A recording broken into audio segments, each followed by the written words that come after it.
નું માર્ગદર્શન ન ચાલે.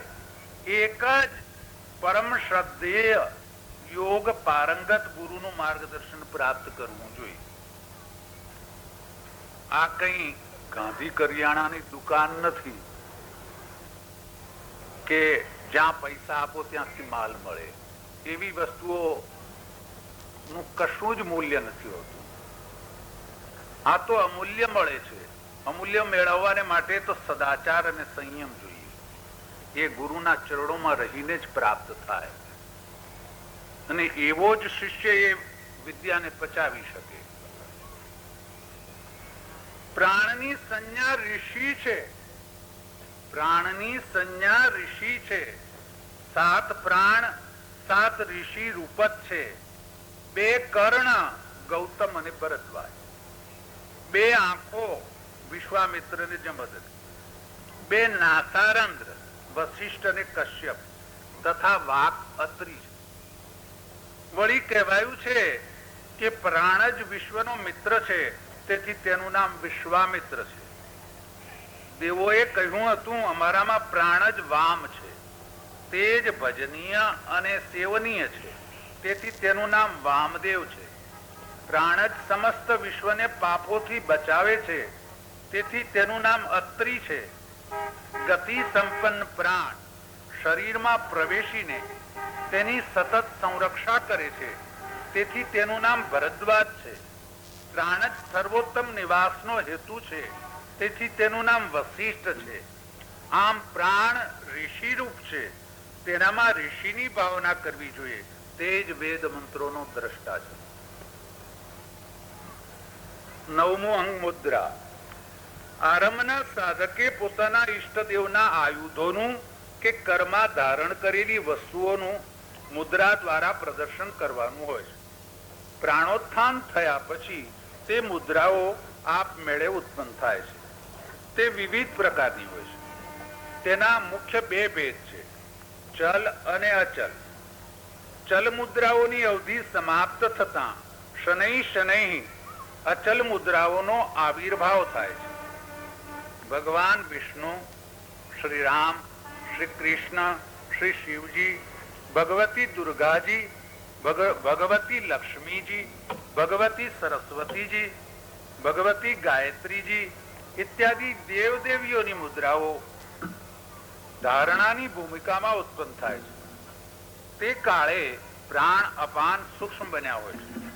ફલત માનસિક સ્થિરતા ઉત્તમ રીતે થાય છે. ધારણા એકાગ્રતાની બાલ્યાવસ્થા, ધ્યાન યુવાવસ્થા અને સમાધિ પ્રૌઢાવસ્થા છે. નિર્ભીત સમાધિમાં ધારણા, ધ્યાન અને સમાધિ થતા નથી, કારણ કે તેમાં મન જ હોતું નથી. આ ધારણાની પૂર્વે હઠયોગની સુપ્રસિદ્ધ 10 મુદ્રાઓ મહામુદ્રા, મહાબંધ મુદ્રા,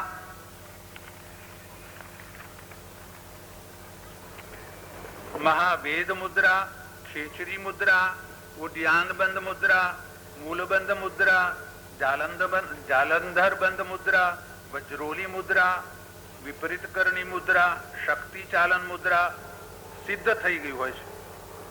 તેમની સિદ્ધિ વિના વાયુ અને વીર્ય ઉર્ધ્વગામી ન બની શકે.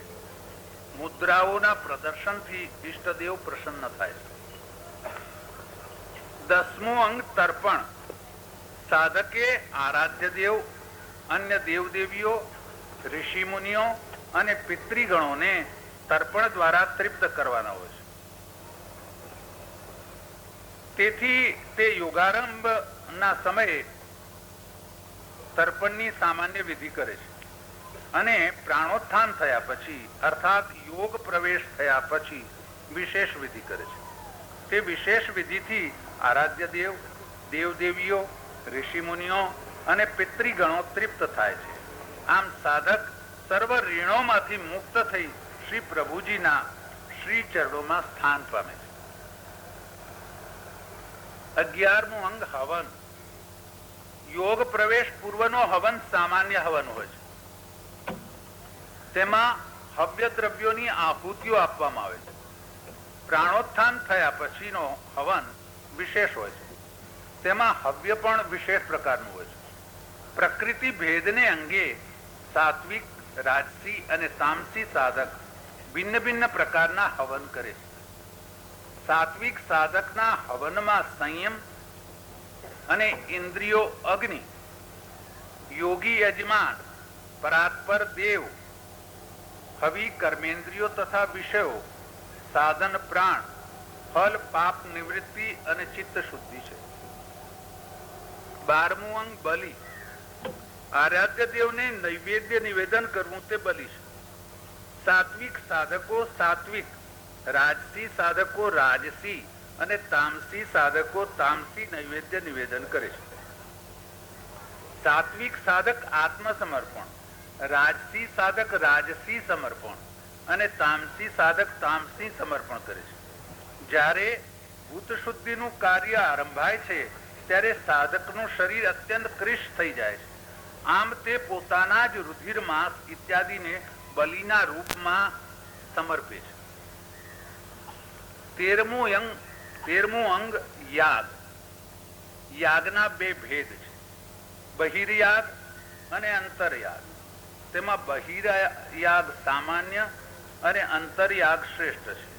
આ યાગ પણ સાધકો પોતપોતાની પ્રકૃતિ અનુસાર કરે છે. બહિર્યાગમાં આરાધ્ય દેવની બહિ પૂજા અને અંતરયાગમાં માનસિક પૂજા કરવામાં આવે છે. આ જ્ઞાન યજ્ઞ છે. તેના દ્વારા શ્રી હરિના શ્રી ચરણોમાં સ્થાન પ્રાપ્ત થાય છે. આમાં ઉપયાગ ને પણ ઉમેરી લેવાનો હોય છે. ઉપયાગ એટલે બ્રહ્મયાગ અને જીવયાગ. બ્રહ્મયાગમાં વેદો, ઉપનિષદો, પુરાણો, દર્શનો ઇત્યાદિ સત્શાસ્ત્રોનો પાઠ કરવામાં આવે છે. અને જીવયાગમાં અન્ય જીવોને અન્ન જળથી સંતોષવામાં આવે છે. આ બંને યાગોથી લોક પરલોકમાં કલ્યાણ થાય છે. 14મું અંગ જપ. જો કે પ્રભુ પ્રાપ્તિની અદમ્ય અભિપ્સા જ જપ છે, કિંતુ તેને ભક્તિની સંજ્ઞા આપેલી હોવાથી જપને પૃથક દર્શાવવામાં આવે છે. તે યોગ્ય જ છે. જપ યજ્ઞ છે. વાચિક, ઉપાંશુ, એનું બીજું નામ ભ્રમર છે, અને માનસ, આમ 3 પ્રકારે મંત્ર જપ કરી શકાય છે. વાચિક જપને અન્ય વ્યક્તિઓ સાંભળી શકે છે. ઉપાંશુ જપને માત્ર જાપક જ સાંભળી શકે છે. અને માનસ જપને જાપક સ્વયં પણ સાંભળી શકતો નથી. પ્રાણોત્થાન પૂર્વે જે આહત જપ કરવામાં આવે છે તે સામાન્ય જપ, અને પ્રાણોત્થાન થયા પછી જે અનાહત જપ કરવામાં આવે છે તે વિશેષ જપ છે.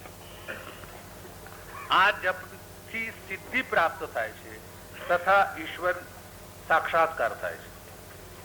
અનાહત જપની વિધિ શ્વેતાશ્વતર ઉપનિષદમાં નીચે પ્રમાણે બતાવેલી છે. જેવી રીતે અગ્નિ કાષ્ટમાં સ્થિત હોવા છતાં તેની મૂર્તિ દેખાતી નથી, છતાં તેના સૂક્ષ્મ સ્વરૂપનો નાશ થતો નથી. તે ઉપર નીચેની અરણીઓમાં મથંદ દંડને વારંવાર ઘસવાથી પ્રાપ્ત થાય છે. તે જ રીતે પ્રણવના દેહમાં આત્મા પ્રાપ્ત કરી શકાય છે. આ રહસ્ય યુક્ત શ્લોક છે એ ઉપાસના વિના સમજી શકાય એવું નથી. એનું ઉદાહરણ તો ઘણા જ ગ્રંથોમાં જણાય છે, પરંતુ જ્યાં સુધી જે યોગ સાધના ન કરે અને માત્ર શાસ્ત્ર ચર્ચા જ કર્યા કરે તેનો આ વિષય નથી. અને સમાજને એને એવી સાધના કરવાની જ નથી, એટલે શાસ્ત્ર ચર્ચા ખોટી નથી. નિજ દેહને નીચેની અરણી અને પ્રણવને ઉપરની અરણી બનાવીને ધ્યાનરૂપી મથનીના અભ્યાસથી નિગુણવત રહેલા પરમેશ્વરને પેખવા. આ ગપ્પુ માર્યું નથી. આ પ્રયોગ હજારો વર્ષથી ભારતમાં ચાલ્યો આવ્યો છે. 15મું ધ્યાન. આરાધ્ય દેવનું સામાન્ય ધ્યાન સ્વાનુકૂળ આસને બેસીને કરવામાં આવે છે. તેમાં તેમની મૂર્તિ કે છબી પર સ્થિર દ્રષ્ટિ સ્થાપવાની હોય છે, અથવા ધ્યાતાએ ભ્રૂમધ્ય, નાસાગ્ર અથવા નાભિ ચક્ર પર સ્થિર દ્રષ્ટિ સ્થાપવાની હોય છે. પ્રાણોત્થાન પછી પ્રાણ 16 દિવ્ય દેશોમાંથી ગમે તે એક દેશની વરણી કરી ચિત્તને તેના પ્રતિ આકર્ષે છે અને ત્યાં સ્થિર કરવા મથે છે. આમાં ધ્યાન કરવાનું હોતું નથી. ધ્યાન આપોઆપ થાય છે. સહજ દાન આગળ વધતા એવું થાય છે, એવું સ્વરૂપ પકડી લે છે કે રાતે સૂતા સૂતા પણ ધ્યાન ચાલુ રહે છે. પરંતુ આ કાર્ય એકદમ સિદ્ધ થતું નથી. જે શિષ્યો મારા સંપર્કમાં આવેલા છે તે સગળા જાણે છે કે છેલ્લા 22 વર્ષથી હું આ સાધના કરું છું. અભિમાની તો ઘણો જ હતો. જ્યારે સાધનાનો પ્રારંભ કર્યો ત્યારે મેં નિર્ણિત જ કરેલું કે માત્ર 6 માસમાં જ સમાધિ સિદ્ધ કરી લઈશ. મારા પ્રયત્નો પણ તેવા જ હતા. ભાવના એટલી બધી ઉત્કૃષ્ટ હતી કે મારી સાધનાનો સમય મેં ઘણો જ વધારી દીધો હતો. ભોજન લગભગ ઘણું જ ઓછું કરી નાખ્યું. 2 કે 3 નાના નાના બટાકાનું શાક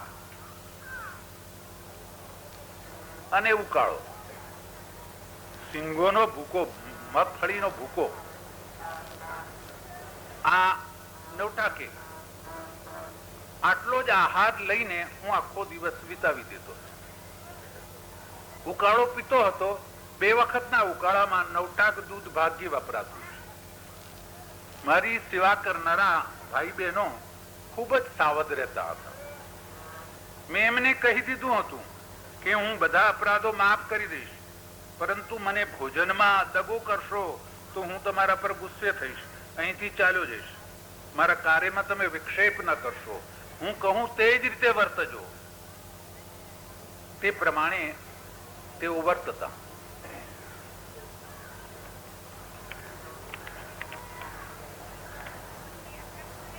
હું શિક્ષા જુદી રીતે કરતો.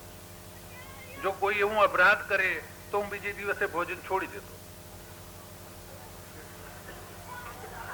ભોજન કરતો જ નહીં એટલે ફરી એવો અપરાધ કોઈ કરતું નહીં. પરંતુ એ મારા પુત્ર પુત્રી જ હતા. મારી કોઈ પણ અવસ્થામાં એમણે મને સહન કરેલો છે. મારી કોઈ પણ અવસ્થા એમણે સહી લીધી છે. એટલા આહાર પર હું રહેતો હતો. પછી મને એમ થયું કે સમય વધારવો જોઈએ. રાત્રે સુવાનું જ છોડી દીધું. 1 મહિના સુધી હું રાત્રે સૂતો જ નથી.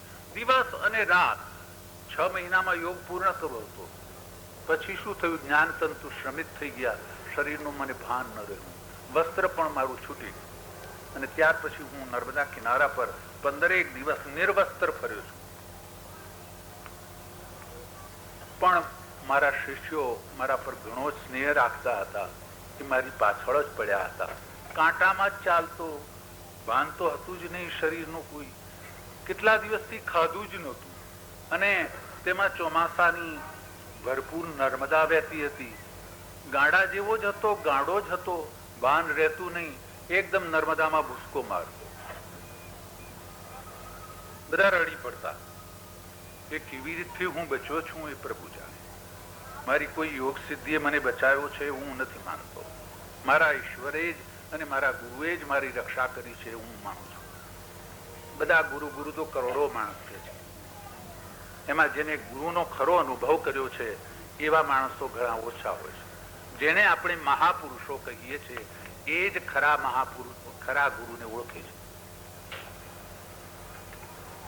તો વધારે પડતા શ્રમથી એ પરિણામ આવે. 6 માસનો નિર્ણય કરનારો આજે 22 વર્ષ સુધી ચાલ્યો આવ્યો છે. જેમ જેમ હું ઊંડો ઉતરતો ગયો તેમ તેમ મને એ વધારે ઊંડું જણાતું ગયું.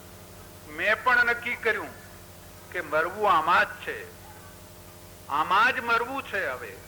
હવે સંસારની કોઈ લપ જોઈએ નહીં.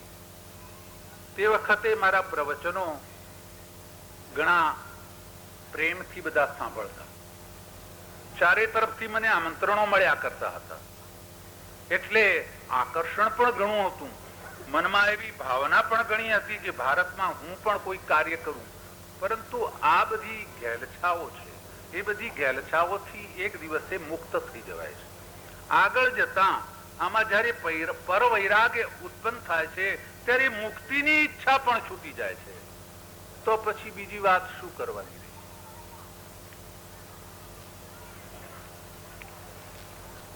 તો આમાં ધ્યાન કરવાનું હોતું નથી, ધ્યાન આપોઆપ થાય છે. પરંતુ આ ભૂમિકા પ્રાણ પર સ્વાધિકાર થપાયા વિના પ્રાપ્ત થતી નથી. તેને માટે અસંખ્ય વર્ષો પર્યંત તપશ્ચર્યા કરવી પડે છે. ધ્યાન વિના ઈશ્વર સાક્ષાત્કાર કરવાનો અન્ય એક પણ ઉપાય નથી. 16મું સમાધિ. યોગનું નામ ગમે તે હો, તેની ચરમ સીમા ચિત્તવૃત્તિના નિરોધથી જ આવવાની, અને તે ચિત્ત નિરોધને સમાધિ જ કહેવી પડશે. જ્ઞાન, યોગ અને ભક્તિનો આરંભ ભિન્ન ભિન્ન સાધનોથી કરવામાં આવે છે, પરંતુ તેનું અંતિમ પરિણામ સમાધિ જ છે. મંત્રયોગના ધારણા ધ્યાનથી થતી સમાધિ સંપ્રજ્ઞાત સમાધિ છે. તેનાથી રજોગુણ અને તમોગુણ ક્ષીણ થાય છે અને સત્વગુણ સમૃદ્ધ બને છે. ફલત તે ભૂમિકામાં પ્રવેશતા જ ભક્તમાં સાત્વિક ભાવોનો આવિર્ભાવ થાય છે.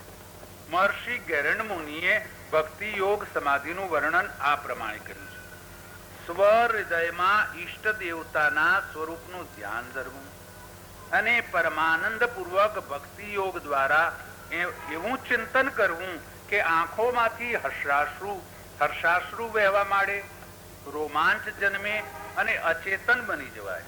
સગળા સાત્વિક ભાવો ઉદય પામે, મન એકાગ્ર થઈ જાય. આવી અવસ્થા તે ભક્તિ યોગ સમાધિ. તમે છૂટ્યા અને હું એ છૂટ્યો.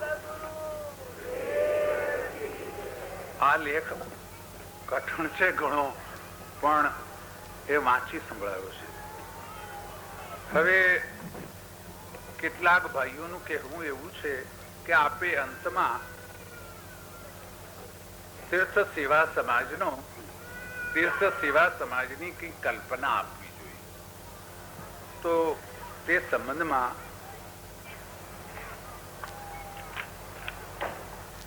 હું મારું વક્તવ્ય પ્રસ્તુત કરું છું. સંવત 2011માં મારે કાયાવરોહણ, જેને કારવણ તરીકે તમે ઓળખો છો, ત્યાં જવાનું થયું. ત્યાં સપ્તાહનો કાર્યક્રમ હતો. મને એક દિવસ માટે બોલાવ્યો. તે કાળે હું પ્રવચન કરતો હતો. એક દિવસના પ્રવચન માટે હું ક્યાંય પણ જતો ન હતો. એ એક અપવાદ જ હતો. ત્યાં હું પહોંચ્યો, પ્રવચન કર્યું. ત્યાં મારા એક જ શિષ્ય હતા, હેતાબેન. કાયાવરોહણમાં મને કોઈ ઓળખતું પણ નહીં, હું પણ કાયાવરોહણમાં કોઈને ઓળખતો નહીં. એ હેતાબેનને ત્યાં મારો ઉતારો રાખ્યો. ગામના 2-4 ભાઈઓ મારી પાસે આવ્યા. તેમણે મારા સમક્ષ વિચારો પ્રસ્તુત કર્યા કે આ કાયાવરોહણ એક મહાતીર્થ. પછી ક્રમે ક્રમે એનો જે ઇતિહાસ કહેવો જોઈએ તે એમણે સંક્ષેપમાં મને કહ્યું. બધું સાંભળીને મને ઘણું આશ્ચર્ય થયું. મારી જન્મભૂમિ ડભોઈ, ત્યાંથી આ કાયાવરોહણ ભાગ્યે જ 15 માઇલ હશે. હું ત્યાં કદાપી પણ ગયો ન હતો. સંન્યાસી વેશમાં જ પહેલ વહેલો ત્યાં ગયો. મેં કહ્યું ભલે, તો આપણે તીર્થની યાત્રા કરવા નીકળશું. બીજે દિવસે સવારે 2-4 ભાઈઓની સાથે હું ગ્રામમાં નીકળ્યો. ઠેર ઠેર શિવલિંગ, ઠેર ઠેર શિવલિંગ. પ્રાચીન ભારતમાં શિવ ભક્તિ અતિ પ્રચલિત હતી. પછી ધીમે ધીમે વિષ્ણુની ભક્તિનો પ્રચાર. વેદ કાળમાં પણ ભગવાન શિવની જ આરાધના થતી હતી. દુકાનો, ધર્મની દુકાનો જેને સંપ્રદાયો કહીએ, તે પાછળથી શરૂ થયા. એમણે બધા ઘણા વર્ગો કરી નાખ્યા. ધર્મ તો એને જ કહેવો જોઈએ જે બધા વિભિન્ન હોય તેને એકત્ર કરે. આજે આપણે જુદા જુદા સમાજોમાં વહેંચાઈ ગયા છીએ. એનું પરિણામ એ થયું છે કે આપણી જે સામાજિક શક્તિ હતી, આપણું જે રાષ્ટ્રીય બળ હતું, તે બધું નષ્ટ થયું છે. હવે આપણે એક એવી પરિસ્થિતિ ઉપર ઉભા થયા છીએ, એક એવી પરિસ્થિતિમાં આવી ગયા છે કે કુટુંબમાં 5 જણ હોય તો 5 મત, 5 સંપ્રદાય. આ સંપ્રદાયો કહો કે આ મતો કહો, એને આપણું સત્યાનાશ કરી નાખ્યું. આપણી પાસે જો સાચો ધર્મ હોય તો આવું પરિણામ કદાપી જન્મે નહીં. સાચા ધર્મના ઉત્થાન માટે પણ આપણે જે જે કરવું જોઈએ તે આપણે કરતા નથી. આજે કરોડો રૂપિયાનું દાન થાય છે, કરોડો રૂપિયા વપરાય છે, પરંતુ યશની કલગી માટે આપે છે. આરસના પથ્થર પર એમના નામો કોતરાય છે. અલા ભલા માણસ, સાચું દાન કરો, ભગવાનને ત્યાં નોંધાશે, ભગવાનના હૃદય પર નોંધાશે. એવું દાન કરવું. હું તો માત્ર એ તીર્થધામના દર્શને જ નીકળ્યો હતો. મારી સાથેના ભાઈ સંક્ષેપમાં ઇતિહાસ કહેતા ગયા, હું સાંભળતો ગયો. એ ભાઈ ઘણા શિક્ષિત હતા. એમની વાણી ઘણી મધુર હતી. એ ઉત્તમ રીતે વાતને પ્રસ્તુત પણ કરી શકતા હતા. ફરી ફરીને અંતમાં લગભગ 1 કલાક 1.5 કલાક સુધી આ પરિક્રમા ચાલી, પ્રદક્ષિણા ચાલી. અંતમાં મને એક એવા સ્થળે લાવ્યા કે જ્યાં મારી આખી મતિ બદલાઈ ગઈ. ત્યાં એક રાજરાજેશ્વર મહાદેવ છે. એને અમે હમણાં બ્રહ્મેશ્વર કહીએ છીએ. પ્રાચીન કાળમાં પણ એમનું નામ બ્રહ્મેશ્વર જ હતું. 100 વર્ષ ઉપર આ જ્યોતિર્લિંગ હીરાભાઈ શામળભાઈના ખેતરમાંથી નીકળી આવ્યું.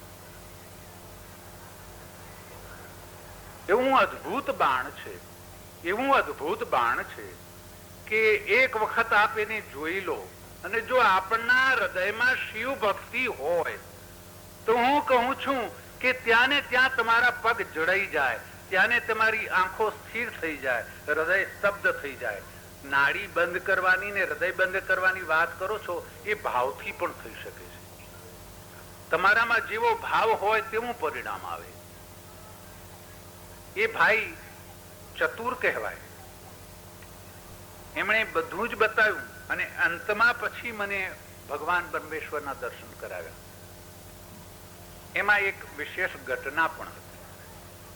એમાં બાણ છે અને આગળ ભગવાન લકુલિશનું સ્વરૂપ છે.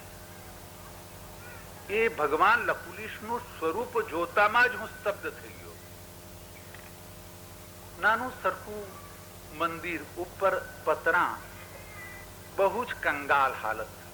મારા હૃદયમાં ઘણી બધી વેદના થઈ, જાણે મેં વિષ પી લીધું હોય અને મરવાની છેલ્લી અણી પર હોઉં એવું મને દુઃખ થઈ ગયું. વળી એ લિંગના અગ્રભાગમાં જ્યારે મેં જે સ્વરૂપ જોયું, એ સ્વરૂપ મારા ગુરુદેવનું હતું. આ બાણને નહીં તો 3 થી 5 હજાર વર્ષ થયા હશે એવું મારું અનુમાન છે. ઇતિહાસની દ્રષ્ટિએ કદાચ ઓછા વર્ષો ગણે. એ ઈસવીસનના બીજા સૈકાની ગણતરી કરે છે, એટલે તે પ્રમાણમાં સમય ઓછો થાય. ક્યાં આધુનિક મારા ગુરુદેવ અને ક્યાં 5000 વર્ષના આ લકુલિશ. આ તો એક જ સામ્ય. પણ જયારે મેં બધો ઇતિહાસ જોયો ત્યારે મારા આશ્ચર્યનો પાર ન રહ્યો. મારા ગુરુજી એકેશ્વરવાદી હતા. ભગવાન લકુલીશ પણ એકેશ્વરવાદી છે. મારા ગુરુદેવે યોગ સાથે પાશુપત શબ્દ જોડ્યો હતો. એ જ પાશુપત શબ્દ ભગવાન લકુલીશ સાથે સંકળાયેલો છે. આમ કેટલીક વિશેષતાઓ ભગવાન લકુલીશની અને મારા ગુરુદેવની મળતી આવતી, અને વધારે મળતા પણ તો એમના સ્વરૂપમાં જ હતું. દર્શન કર્યા, દર્શન કરતામાં જ મારું શરીર ધ્રુજ્યું છે. મને એમ લાગ્યું કે હું પડી જઈશ. મેં ભીતનો ટેકો લઈ લીધો. ઘંટ વગાડવો હતો, પણ પડી જવાશે એવા ભયથી હું હાથ ભીત ઉપરથી ખેંચતો ન. ઘંટ ન વગાડી શક્યો. થોડીક વાર પછી હું સ્વસ્થ થયો અને મેં પ્રણામ કર્યા. મારી આંખો આંસુથી ભરાઈ ગઈ. એક રીતે હું ઘણો પ્રસન્ન થઈ ગયો. મારા ગુરુદેવ કોઈ મહાન વિભૂતિ છે એવો તો હું જાણતો જ હતો, કારણ કે હું એમના ચરણોમાં રહ્યો હતો. એમના ચરણોમાં મેં ઘણી જ શાંતિ અને સુખ મેળવ્યા છે. એમના પર મારી અનન્ય શ્રદ્ધા રહી છે. એ તો કૌપિનધારી હતા. એમનો મારી સાથે કોઈ સ્વાર્થ નહોતો. હું મારા શિષ્યોને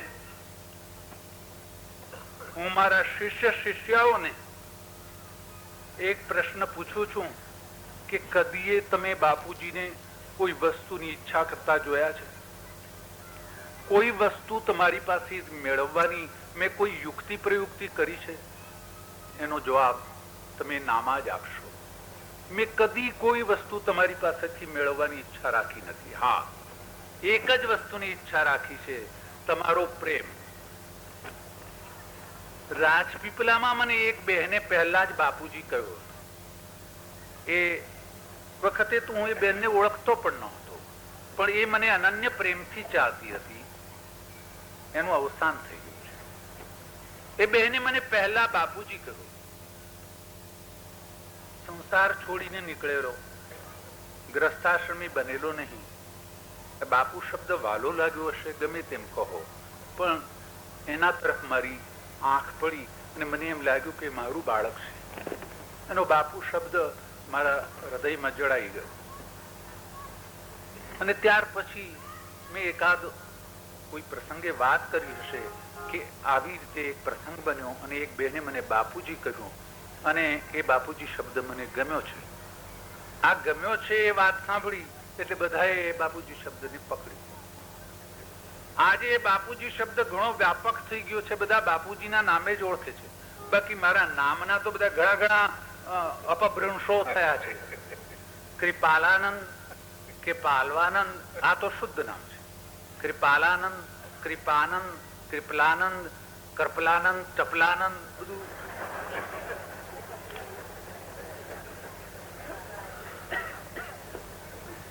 ત્યારથી બાપુજી શબ્દ ચાલ્યો અને મને ઘણો જ ગમ્યો છે બાપુજી શબ્દ. એક પિતા પોતાના બાળકો અને જે દ્રષ્ટિથી જુએ તે દ્રષ્ટિથી જ હું જોતો આવ્યો છું. અને મારા શિષ્યાઓ બધા જ એક પિતાને જે દ્રષ્ટિએ જુએ તે જ રીતે મને જોતા આવ્યા છે. મને લેશ પણ અસંતોષ નથી.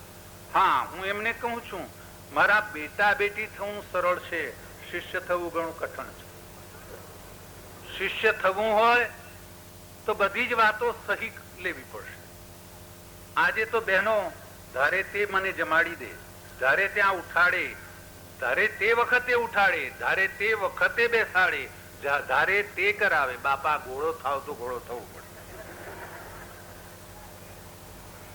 પણ શિષ્યની કોઈ એક વાત હું માનતો નથી. શિષ્ય થવું હોય એને એ માર્ગદર્શન પ્રમાણે ચાલવું.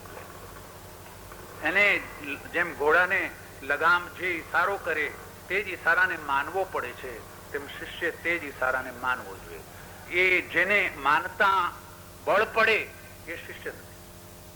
જેને એમ લાગે કે આ ક્રિયા કરવા જેવી છે અને કરવી જોઈએ.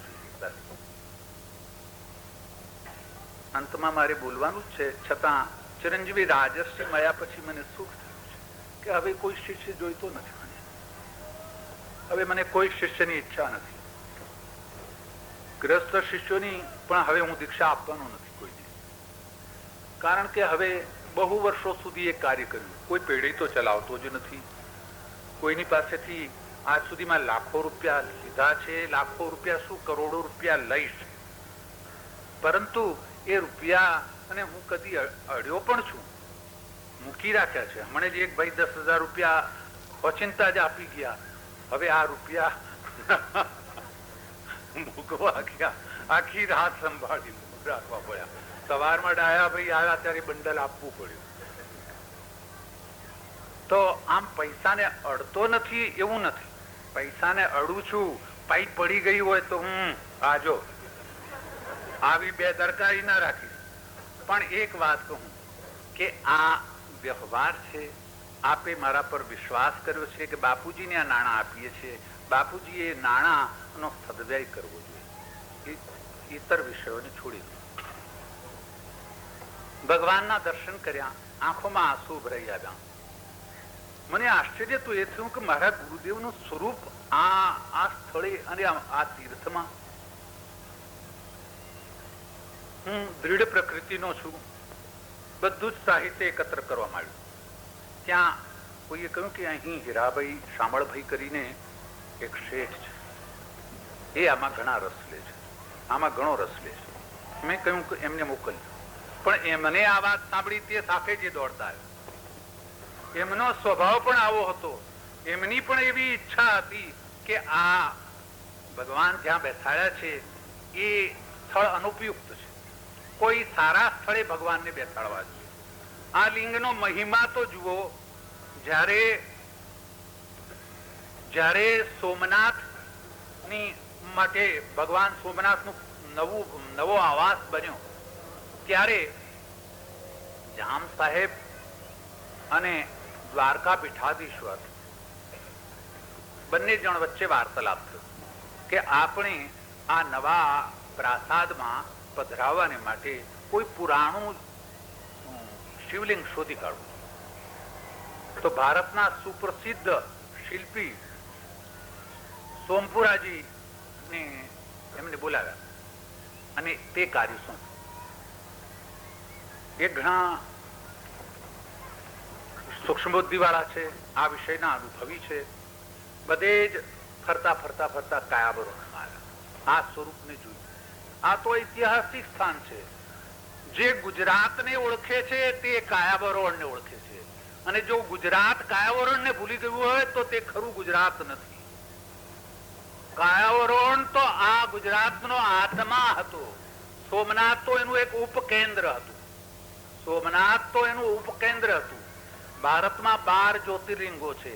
એ 12 જ્યોતિર્લિંગ પર શાસન કરનારા આચાર્યો કાયાવરણમાંથી જતા હતા.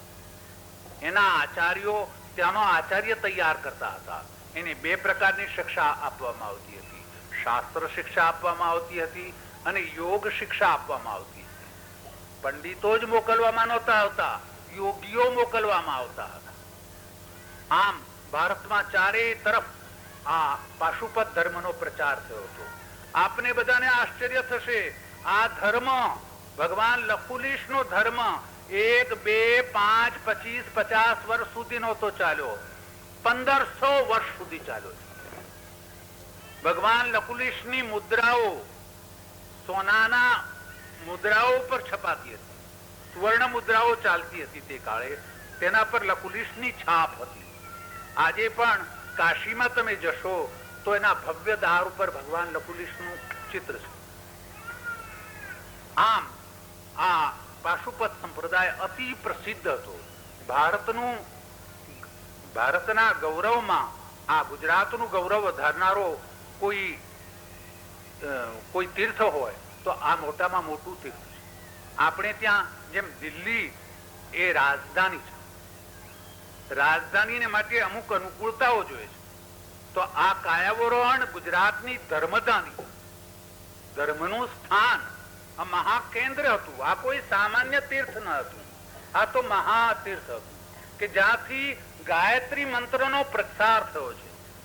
વિશ્વામિત્રજીએ એ જ ભૂમિને સ્વર્ગ બનાવવા ધારી હતી. એ જ ભૂમિને સ્વર્ગ બનાવવા ધારી હતી. બીજું કાશી બનાવવા ધાર્યું હતું, પરંતુ દેવોને એ ન ગમ્યું. કારણ કે દેવોએ ઉત્તર કાશી નિર્માણ કર્યું હતું. ઉત્તરમાં જેને બનારસ કહીએ છીએ તે કાશી નિર્માણ કર્યું હતું. એમની માન્યતા એવી હતી કે બીજું કાશી હોવું જ ન જોઈએ, અને એથી એમને વિક્ષેપ નાખી અને એની બીજી કક્ષાનું કાશી પછીના બીજા નંબરનું આ ધામ બનાવ્યું. એ ભૂમિમાં ભૃગુએ, અત્રિએ એવા મહાન મહાન ઋષિઓએ તપ કરેલું છે. ત્યાંથી જ બ્રાહ્મણ સંસ્કૃતિનો મહાપ્રવાહ નીકળી ને સમસ્ત વિશ્વમાં, સમસ્ત ભારતમાં પ્રસાર પામ્યો. આજે એક નાનકડું ગામડું છે, પણ એક વખતે મોટું શહેર હતું. શાસ્ત્રોક્તમાં તો એવું કહે છે કે સતયુગમાં પણ એનું અસ્તિત્વ હતું, ત્રેતામાં પણ એનું અસ્તિત્વ હતું, દ્વાપરમાં અને કળિયુગ. સતયુગમાં એને ઈચ્છાપુરી, ત્રેતામાં એને માયાપુરી, દ્વાપરમાં એને મેધાવતી અને કળિયુગમાં કાયાવરોહણ કહેતા હતા. વિશ્વામિત્રે વર્ષો સુધી ત્યાં તપશ્ચર્યા કરી છે. જેમ રાજધાનીમાં એક વિશેષ લક્ષણો હોય છે, તેવા આવા મહાતીર્થમાં પણ એક વિશેષ લક્ષણ છે. જ્યારે મેં આ બધો વિચાર કર્યો અને યોગ દ્રષ્ટિથી મેં મારી યોગ દ્રષ્ટિમાં મને આ તીર્થનું મહત્વ સમજાયું, ત્યારે મારી આંખમાંથી આંસુ વહેવા લાગ્યા. મને એમ થયું કે આવું મહાપવિત્ર તીર્થ છે, શું કોઈ મહાપુરુષની નજરે ન પડ્યું? કોઈ મહાપુરુષને આ જણાયું નહીં? પરંતુ એક વાત કહેવા દઉં, આપણે ત્યાં યોગીઓ તો ઘણા થાય છે, પરંતુ ત્યાં જે યોગી થયો છે એ પૂર્ણ યોગી થયો છે. એવા પૂર્ણ યોગી 1000 વર્ષે થાય છે. એવો પૂર્ણ યોગી 1000 વર્ષે થાય છે. ઉર્ધ્વરેતા યોગીનું શરીર યુવાન બની જાય છે, એને સારૂપ્ય મુક્તિ કહે છે, અને તે પછી એક ભૂમિકા રહે છે. એ પછી એ ઈશ્વર સ્વરૂપ બની જાય છે, ઈશ્વરનો અવતાર બની જાય છે. એવા ભગવાન નકુલિશ હતા. એમની આ ભૂમિ હતી. જયારે બધો ઇતિહાસ વાંચ્યો ત્યારે મને ખૂબ આનંદ થયો. હીરાભાઈ આવ્યા. આ હીરાભાઈ મારી દ્રષ્ટિએ જો કે મારા તરફ ગુરુભાવ રાખતા હતા, સંતભાવ રાખતા હતા, છતાં હું એમને મારા મિત્ર, સાથી જેવા માનતો. કારણ કે એમના હૃદયમાં આ શિવ પરની ભક્તિ એટલી બધી હતી, કારણ કે એ સ્વરૂપ એમના ખેતરમાંથી નીકળ્યું. એક બીજું, એ મહત્વાકાંક્ષી ગણાતા. ત્રીજું, એ બુદ્ધિશાળી હતા. માણસની પરખ એ એટલી સરસ રીતે કરી શકતા. મારી પાસે આવ્યા, મારી વાત સાંભળી, એટલે મેં એમને કહ્યું કે મેં સાંભળ્યું છે કે આ સ્વરૂપ સોમનાથમાં લઈ જવાને માટે સોમપુરાજી આવ્યા હતા. તેમને પણ આપે અને ગામે આપ્યું ન હતું. મને આ સ્વરૂપ પર અત્યંત પ્રીતિ છે, પરંતુ હું અત્યારે યોગ સાધના કરી રહ્યો છું. મારી સમાધિ સિદ્ધ ન થાય ત્યાં સુધી હું આ કાર્ય ઉપાડવા ઈચ્છતો નથી. હીરાભાઈએ બધી વાત કબૂલ કરી દીધી કે તો આપ જો અહીં મંદિર બંધાવવા માંગતા હો તો હું ગામને એકઠું કરું. બંને પક્ષનો યોગ કરી આપવાની એમની ભાવના. ગામના અગ્રગણ્ય પુરુષોને બોલાવ્યા અને એમણે પ્રસ્તાવ રજૂ કર્યો કે આ સ્વામીજી મહારાજ આપણે ત્યાં આવ્યા છે, એમને ભગવાન શિવજી ઉપર ઘણી પ્રીતિ છે, એમની ઈચ્છા છે કે અહીં એક ભવ્ય મંદિર બંધાવું, પરંતુ એ આ સ્થળે નહીં, ગામની બહાર જ્યાં એ જગ્યા પસંદ કરે ત્યાં એ મંદિર બંધાવું. તમે સંમત છો? એટલે બધાએ કહ્યું કે હા, જો ગામમાં આવું કોઈ સારું મોટું મંદિર થતું હોય તો અમારી ના નથી. આખા ગામે સંમતિ આપી. હીરાભાઈ ખરેખર બુદ્ધિશાળી જ હતા. બધા પાસે નીચે સહીઓ કરાવીને લખાવી. એની સાથે બીજી પણ યુક્તિ હતી, મને પણ બાંધી લેવાના હતા. કારણ કે આવું કરવાનો હેતુ એ હતો કે જો મારાથી બનતું મેં બધું કરી દીધું, હવે તમારાથી થતું તમારે કરવાનું છે, એવો આશય હતો. પણ એ નિષ્કપટ ભાવ કહેવાય. એ ભાઈની કેટલી બધી પ્રીતિ હતી. મંદિર બંધાતું હતું. વચમાં કઈ નાણાંનો અભાવ હતો તો ઘરના 1 લાખ રૂપિયા એમને કામ અટકે નહીં તે માટે આપ્યા. એમની અંતિમ સ્થિતિ આવી, શરીર છૂટવાનો સમય થયો. ઘણો જ પ્રેમાળ સ્વભાવ, બધાની સાથે હળી મળી જવું અને કોઈની પણ સેવા કરવાની ભાવના, એટલે બધા જ એમને ચાહતા. સારા ભાઈ જ કહેતા ઘણા જણ એમને, અને એ સારા ભાઈ જ હતા. છેલ્લી સ્થિતિ જોઈ એટલે અંતરંગ વ્યક્તિઓએ વિચાર્યું કે એમની કંઈક અંતઃકરણમાં જે કંઈ ઈચ્છા હોય તે પૂછી લેવી જોઈએ. પણ પૂછાય કેવી રીતે? જો પૂછવા જાય તો એનો અર્થ એ થાય કે હવે આ જીવનનો છેડો આવ્યો છે એવું સૂચન મળી જાય અને એમના હૃદયને આઘાત થાય. શું કરવું એ બધા મૂંઝાયા. અંતે બાળકોના મામાએ એ બીડું ઝડપ્યું અને પાસે જઈને ધીમે રહીને કહ્યું કે આપની કઈ અંતિમ ઈચ્છા છે? ચતુરાઈ છેક સુધી રહી હતી, છેડા સુધી રહી હતી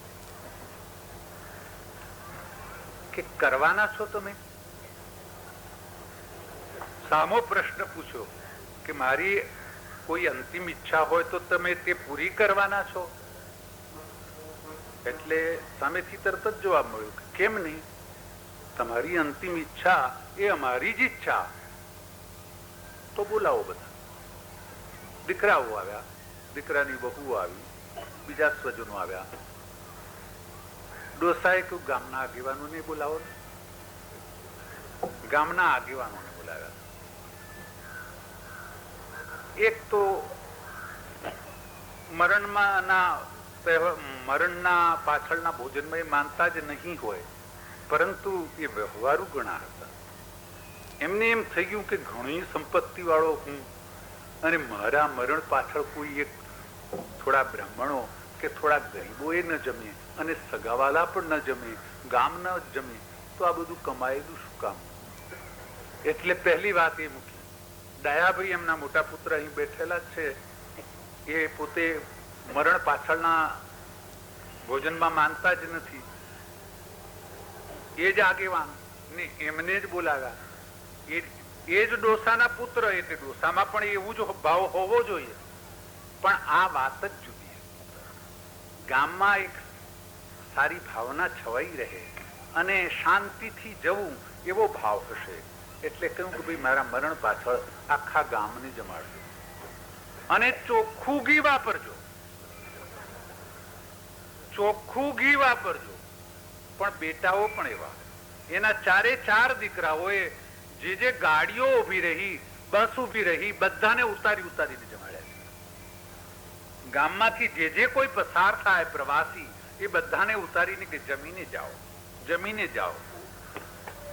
હીરાભાઈ નું નામ તો જાણીતું જ હતું, એમાં કઈ નામ કાઢવાનું ન હતું. લાડવાથી નામ થાય ને લાડવા ખાઈને, 1-2 લાડવા ખાઈને વાહ વાહ બોલે, એની વાહવામાં દમશો. 2 લાડવામાં વાહ વાહ બોલી જતા હોય, એની વાહવાનો અર્થ પણ શો.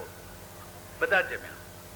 પછી કહ્યું કે બીજી એક વાત, કે આપણે આ મંદિરનું કામ ઉપાડ્યું છે. આ મંદિરનું મરતા મરતા મંદિર રહ્યું છે. મરતા મરતા મંદિર થવું જોઈએ એ એમની અંતિમ ઈચ્છા હતી. કહ્યું કે આ મંદિર નું કાર્ય અટકવું ન જોઈએ. 10 લાખ નક્કી કરેલા, હવે તો દિવસે દિવસે ભાવ વધતા જાય છે, એટલે 12-15 લાખ સુધી આવી જશે. એટલે એમણે કહ્યું કે આ મંદિરનું કાર્ય કોઈ પણ રીતે અટકવું ન જોઈએ. પહેલા દીકરાઓ તરફ જોયું. દયાભાઈએ તરત જ હાથ જોડીને કહ્યું કે પિતાજી, આપની જે ઈચ્છા છે તે અમારી ઈચ્છા છે. અમારાથી થશે તેટલી સેવા અમે કરીશું અને મંદિર પૂર્ણ કરીશું એવું આપને વચન આપ્યું છે. ડોસા પ્રસન્ન થઈ ગયા. બીજા બધાઓએ પણ તરત જ દયાભાઈના ભાવને અનુસરીને જવાબ આપ્યો કે અમે બધાએ આ કાર્યની પાછળ લાગી જઈશું અને આ કાર્યને પૂર્ણ કરીશું. હવે વિચાર કરો કે આવો જે સાથી, એને હું કેમ વિસરું? મરતા મરતા પણ મારા કાર્યને વધારે સ્થિર થાય એ માટે એમનાથી જે કંઈ બન્યું તે કર્યું છે. મેં એક વખતે કહ્યું હતું કે હીરાભાઈ, આપની પ્રકૃતિ સ્વસ્થ રહેતી નથી. ભગવાન ન કરે અને આપનું શરીર છૂટી જાય તો મારી પરિસ્થિતિ ઘણી વિકટ બની જશે. કારણ કે ગામમાં હું કોઈને ઓળખતો નથી. ગામમાં મારું કહેવાય અગર તો મારી નિકટની વ્યક્તિ કહેવાય એવી કોઈ વ્યક્તિ નથી. તમે નહીં હો તો હું આ કાર્ય કેવી રીતે કરી શકીશ એ હું સમજી શકતો નથી. પરંતુ એમણે પ્રેમથી કહ્યું કે સ્વામીજી મહારાજ, એમ કેમ ભૂલી જાઓ છો આપ? મારા પુત્રો એ આપના જ પુત્રો છે અને એ મારા જેટલો જ સહકાર નહીં, મારા કરતાં પણ વધારે સહકાર આપશે. અને ખરેખર આજે હું સાચું કહું છું કે એ ચારે ચાર પુત્રો હીરાભાઈના નહીં, મારા જ પુત્રો છે અને મારા કાર્યને સંપૂર્ણ કરવાને માટે એ યથાશક્તિ પ્રયત્ન કરે છે. મને બાવાભાઈને આ લંગોટીવાળાને આ શું લપ વળગી છે, પરંતુ નથી. આ સંસ્કૃતિની વાત છે, આ સંસ્કૃતિની વાત છે, સંસ્કૃતિના ઉત્થાનની વાત છે, આપણા ઉત્થાનની વાત છે, સમાજના ઉત્થાનની વાત છે, ધર્મના ઉત્થાનની વાત છે, રાષ્ટ્રના ઉત્થાનની વાત છે. એ વાત કઈ નાની કહેવાય? હું સાધુ છું, મારું વ્યાપક રૂપ છે અને એમાં ઘણા માણસો આવી શકે છે. તો આ કાર્ય માટે હું પ્રયત્ન કરી રહ્યો છું અને પ્રભુએ મને એ પ્રેરણા આપી છે એટલે જ હું કરું છું. તે રાત્રે ભગવાનના દર્શન કરી અને હું મંદિરેથી નીકળ્યો. ઠોકરો ખાતો ખાતો મારા આવાસે પહોંચ્યો. નજીકમાં જ હતો, નિવાસે પહોંચ્યો. ધ્યાનનો સમય થઈ ગયો હતો, ધ્યાનમાં બેસી ગયો.